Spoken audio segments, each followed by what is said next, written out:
We're about 2.5 months into the Atlantic hurricane season, and so far no real storms have developed. The reason for that might be found in a desert thousands of miles away. Kendall Wilson is here for you now to explain in tonight's Weather Wednesday. So far in the 2022 Atlantic hurricane season, we have seen a total of 3 named systems. And guess how many of those actually reached hurricane status? That's right, 0. So the season has been pretty quiet thus far, and one thing that we have to thank for that is Saharan dust. Now, before we talk about that dust, we should probably first talk about what some of the ingredients are that we need for tropical development. Now, we need abundant moisture in the atmosphere, warm sea surface temperatures, usually above 80 degrees, and light or calm upper level winds. Now that we have that covered, let's talk about that dust and how it actually inhibits tropical development.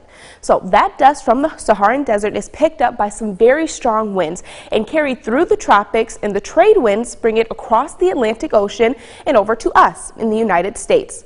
Now, while that dust is actually over the Atlantic Ocean, if it is dense enough, it can cause some of the sunlight to be reflected back into the atmosphere, and as a result, we have those cooler water temperatures that are no longer favorable for tropical development.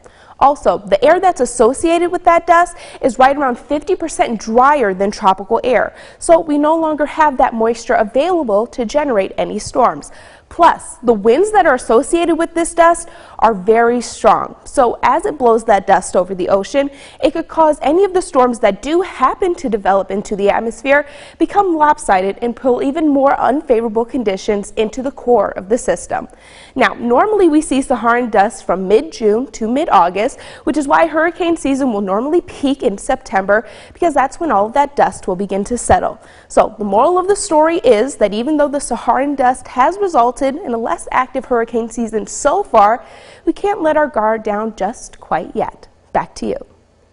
Kendall, thank you. Okay, the supply